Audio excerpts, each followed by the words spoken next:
क्या है सर बिजली विभाग की करोड़ों की संपत्ति बह गई। करोड़ों की संपत्ति बह गई। यहाँ ऐसा पे क्यों हुआ? लाइन बह गई, क्या कर सके प्रकृति के आगे। नहीं क्या तो कर- प्रकृति आगे क्या ये नहीं लगता कि बिजली विभाग ने गलत जगह चिन्हित किया था सामान रखने का? जी चलो वैसे तो परिचय के मोहताज नहीं, फिर भी अपना पूरा परिचय।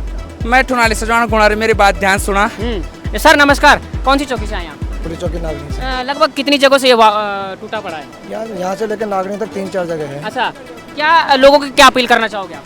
चौड़ीकरण अव्यवस्थित चौड़ीकरण है, अब अव्यवस्थित चौड़ीकरण है। प्रकृति को इस तरह तोड़ दिया है कि जो है आदमी को भुगतना पड़ेगा ही। अब जी कौन कौन फंसे हैं? मेरी पूरी फैमिली है, बच्चे हैं, सब है, परिवार ये सामने वाला मकान है। आप कहाँ से आ रहे हैं? मैं तो कानाताल से आ रहा हूँ। कानाताल से आप यहाँ आए पर घर नहीं जा पाए? घर नहीं जा पाई। ये आपने देखा होगा कि यहाँ पर एक ट्रक लगा हुआ करता था, एक मकान भी था पीछे, ये सामने मकान है भाई। अब मैं कई बार बोल रहा हूँ कि मकान वाले तभी खा पाएंगे, तभी ये कुछ जीवन यापन कर पाएंगे अगर ये बारिश बंद हो जाएगी। और अगर ये बारिश बंद नहीं होती तो जो इनके घर में है उसी से जीवन यापन करेंगे। एक हमारे साथ भाई साहब है। जी भाई साहब नमस्कार, क्या नाम है आपका? नमस्कार भाई साहब, मेरा नाम राजवीर है, मैं यहीं का रहने वाला हूँ। ये जो भी था ये सामने मकान मेरा ही है और इधर ये मेरा प्लॉट था, यहाँ पे होटल था मेरा, ये सारा कुछ बह चुका है। और लोग अभी अंदर वहीं बाहर फंसे हुए हैं सामने मकानों में, लेकिन अभी कोई आपदा की टीम कोई यहाँ पे पहुँची नहीं है अभी तक। तो आप मुझे चाहता हूँ कि कुछ न कुछ यहाँ पे व्यवस्था करें। नहीं, व्यवस्था कब करेगी? ये कब हो गया था? ये आज रात को लगभग 1:30-2 बजे हो गया था।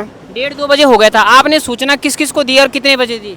सूचना हमने प्रधान के द्वारा सबको दे रखी है। कितने बजे? लगभग सुबह 6 बजे के लगभग। 6 बजे से लेके और अभी तक टाइम कितना हुआ हो रहा? टाइम देखिए 12 बज गए। अब तक कौन आया आपके पास? अभी तक हमारे पास कोई नहीं आया। कितने टाइम हो गया, कितने घंटे हो गए लगभग? सुबह से हम यहीं पे बैठ रखे हैं, मैं बीपुरम रहता हूँ, मैं वहीं से आया हूँ। आप बीपुरम से यहाँ पहुँच गए लेकिन आप अभी यहाँ नहीं तक कोई नहीं पहुँचा अभी तक। अच्छा, अब देखिए भाई, गवाह सामने है, सबूत सामने खड़ा है और ये स्थितियां इस प्रकार से हैं। एक हमारे साथ बुजुर्ग भी हैं, दानों को बोले औनों को स्वाद और बाकी सारी डोखरों खाद। क्यों बोलूँ अब? बड़ा जी क्या नोच है? मेरा नाम दयाल सिंह। क्या कई गाँव का रहने वाला है आप? मैं खाड़ी और ग्राम पाली का रहने वाला हूँ। कभी तुम्हारा जो पहले आपन दिखी है ना, कभी आपदा हुए थे ना? कभी नहीं? इतने की आपदा नहीं आई कभी, हमारे देखते हुए नहीं आई कभी। क्या लगता है आपको कि ये आपदा किस लिए आ रही होंगी? ये आपदा जो है ये आदमी ने छेड़छाड़ की, प्रकृति में बहुत ज्यादा आवश्यकता से अधिक छेड़छाड़ की, इसलिए ऐसा हो रहा है। हाँ, पहले बादल फटने की बातें होती थी पर बहुत क्या कहेंगे शासन प्रशासन से, क्या कहना चाहेंगे? प्रशासन तो शून्य हो रखा है इस समय ना। कम से कम जो है देखने को चाहते कोई डैम अपना इस डैम को तो बेचता, पटवारी तो बेचता कम से कम है, जो प्रशासन को जो है शासन तक पहुंच जाए बात। तो चले भाई देखिए, मैं कहता हूँ कई बार कि हमारी जो पुलिस है वो लगातार बार बार यहाँ पर आ रही है, लगातार लगे हुए हैं, लोगों को भी सतर्क कर रहे हैं कि ऊपर रहिए, लेकिन अकेले पुलिस के जवान करेंगे क्या? जब जो है जी कुछ कह रहे हैं शायद आप। कुछ नहीं कर पाएंगे पुलिस के जवानों ने। प्रशासन आने की बात है शहर पर, इस आपदा में कर भी क्या पाएगा प्रशासन? प्रशासन के हाथ में इस समय कुछ नहीं, पर प्लानिंग बनेगी, सोचेंगे तब की बात है। लेकिन फिर भी समाज जो लोग बह गए हैं, घर बह गए हैं, उनको थोड़ी सांत्वना देने के लिए तो आना चाहिए था। ये जरूरी है। जहाँ तक मेरा मानना है, अगर हम आपस में खड़े हो गए हैं तो क्या रस्सियों से यहाँ पर आने जाने के लिए, ये रस्सियों से कुछ सामान, ये बेचारे देखो सामने खड़े हैं, इनके पास कुछ आर्थिक सामग्री पहुँचाई जा सकती थी। वो जीवन रक्षा के सामान जरूरी, बहुत जरूरी है। हाँ, कैमरामैन को कहूँगा सामने फोकस करें और हम यहाँ से आपको लगातार बता रहे हैं।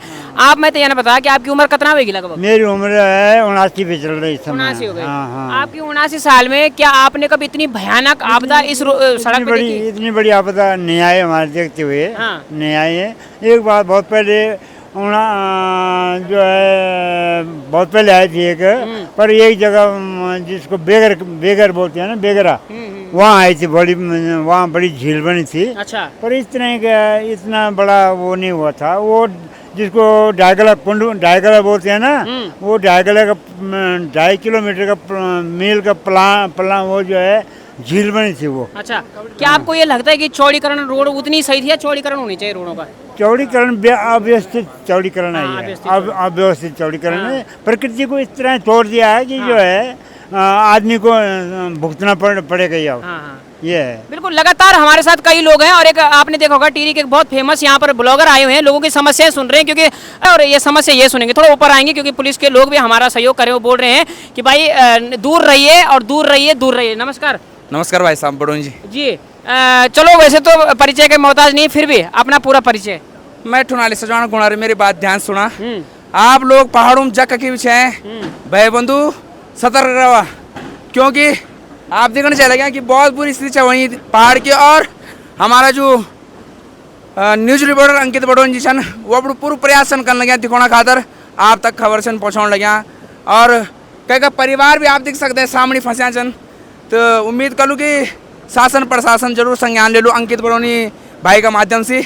और बड़ोनी जी आपको बहुत बहुत धन्यवाद, आप लगातार क्षेत्र में भ्रमण से करने लगे। बिल्कुल, तो चलिए देखिए ये पहाड़ों की समस्याएं हैं और नीचे से कुछ और आ रहे हैं। मुझे लग रहा है कि बिजली विभाग वाले आ रहे हैं नीचे से, उनसे भी जानने का प्रयास करेंगे कि शायद वही लग रहे हैं और ये पूछेंगे कि करोड़ों की संपत्ति का करेंगे क्या आप। और धीरे धीरे बनते रहेंगे, आगे आगे आएंगे और आगे। कैमरामैन को कहूँगा थोड़ा आगे बढ़े क्योंकि अभी हमारे जो और साथी है वो टीरी से आने वाले हैं। सर नमस्कार, कौन सी चौकी से आए आप? पुलिस चौकी नागनी से। लगभग कितनी जगह से ये टूटा पड़ा है? यहाँ से लेकर नागनी तक 3-4 जगह है। अच्छा, क्या लोगों को क्या अपील करना चाहोगे आप? कर रहे हैं काम, शासन प्रशासन लगा हुआ है, काम कर रहा है। बिल्कुल, चलिए नमस्कार सर जी, आप कहाँ से आए? मैं बिजली विभाग से हूँ, जूनियर इंजीनियर। जी। हाँ, तो ये क्षति सर क्या कहेंगे? बस क्या कहेंगे, देख ही रहे आप, पोल वोल सब क्षति हो गई है। सर बिजली विभाग की करोड़ों की संपत्ति बह गई। करोड़ों की संपत्ति बह गई। ऐसा क्यों हुआ? लाइन बह गई, क्या कर सके, प्रकृति के आगे नहीं क्या तो कर- प्रकृति आगे क्या ये नहीं लगता कि बिजली विभाग ने गलत जगह चिन्हित किया था सामान रखने का? नहीं गलत नहीं था, बरसों से था वहाँ पे, उनका कंपनी का था नहीं, RDS ये वालों वर्षों का। से तो था लेकिन बारिश का पता नहीं था, वो तो सारा आपदा का मामला है, पूरा नदी के किनारे था। अब आपदा में तो क्या कह सकते हैं, कहाँ आपदा आ जाए। नहीं, इस करोड़ों मामले की में संपत्ति नदी के किनारे रखना आपको लगता नहीं है कि कहीं ये कहीं ना कहीं लापरवाही है? अब ऐसा भी कहाँ है, नदी के किनारे भी नहीं थी, स्टोर था उनका बना, काफी ऊपर था नदी से। लेकिन अब प्रकृति के आगे क्या लग सकती है, किसी की बह गया हो। लगभग क्या क्या सामान बहा है?